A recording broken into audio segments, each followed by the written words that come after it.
अस्सलाम वालेकुम। आज़ाद जम्मू व कश्मीर टेक्स्ट बुक बोर्ड की जानब से मैं मोहम्मद उस्मान एक नए मौजू के साथ आपकी खिदमत में हाज़िर हूँ।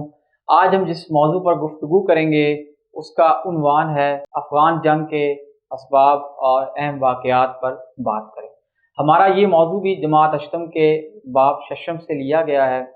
अज़ीज़ तलबा व तलबात, अफ़गान जंग को समझने के लिए हमें उस वक्त की इंटरनेशनल पॉलिटिक्स को समझना होगा, यानी कि हम इसे अक्सर लोग जानते हैं कि सेकेंड वर्ल्ड वार के बाद अमेरिका और सोवियत रशिया के दरमियान एक कोल्ड जंग का जो है आगाज़ हुआ। तो लिहाजा उस कोल्ड जंग के नतीजे में ही ये अफ़गान जंग भी हमें नज़र आती है, क्योंकि एक तरफ अमेरिका अपनी आइडियालॉजी को सपोर्ट करना चाहता था, अपने ज़्यादा से ज़्यादा दोस्त बनाना चाहता था, अपने सिस्टम को प्रमोट करना चाहता था, जबकि दूसरी तरफ रशिया जो था यानी सोवियत यूनियन जो था वो अपनी आइडियोलॉजी को प्रमोट करना चाहता था, अपने सिस्टम को प्रमोट करना चाहता था। तो लिहाजा इन दोनों की लड़ाई में ही के नतीजे में ही हमें अफ़गान जंग भी नज़र आती है। तो लिहाजा इस जंग में जो है तकरीबन 9 साल के करीब ये जंग रही। इस जंग का आगाज़ 1979 के अंदर हुआ। इस जंग में अमेरिका ने डायरेक्टली इन्वॉल्व तो ना किया, बल्कि क्या किया, मुजाहिदीन को तैयार किया और अफ़गानिस्तान की लैंड के ऊपर उतार कर तो रशियन फोर्सेस के खिलाफ जो है इनको खड़ा कर दिया।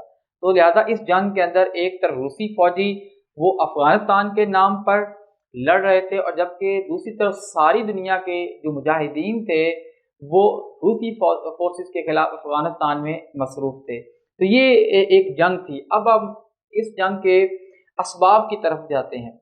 सबसे पहली जो वजह थी वो अमेरिका और सोवियत रशिया के दरमियान जारी जो सर्द जंग या कोल्ड वार थी, वो इस अफ़गान जंग की सबसे बड़ी एक वजह थी। दूसरी वजह जो हमें नज़र आती है कि दोनों बड़ी ताकतें जो हैं वो अपने अपने मफादात को प्रोटेक्ट करना चाहती थी, अपने ज़्यादा से ज़्यादा हलीफ बनाना चाहती थी। यानी अमेरिका चाहता था कैपिटलिज्म को प्रमोट किया जाए, जबकि रशिया चाहता था, सोवियत यूनियन चाहता था कि सोशलिज्म को प्रमोट किया जाए। तो लिहाजा हमें इनके अलावा और बहुत बड़े असबाब नज़र नहीं आते। बजाय इसके कि हम ये कह सकते हैं कि इस जंग के पीछे सबसे बड़ी जो वजह थी, अगर हम दूसरी वजूहात को साइड पे कर दें, मफादात को तहफ़्फ़ुज़ देना, अपनी पावर को बढ़ाना, अब पूरी दुनिया के ऊपर हुकूमत करना, इन तमाम वजूहात को अगर साइड पे रख दें तो सबसे इम्पोर्टेंट जो हमें वजह नज़र आती है वो यही है कि इन दोनों के दरमियान एक कोल्ड वार थी, और उस कोल्ड वार की वजह से हमें अफ़गान जंग नज़र आती है। अब हम बात करते हैं वाक़यात की तरफ कि ये जंग किस तरह शुरू हुई और इस जंग का इख्तिताम कैसे हुआ। हम जानते हैं कि 1979 के अंदर इस जंग का आगाज़ होता है, और इस जंग के अंदर अमेरिका ने अरबों रुपया जो है मुजाहिदीन को तैयार करने के लिए इस्तेमाल किया।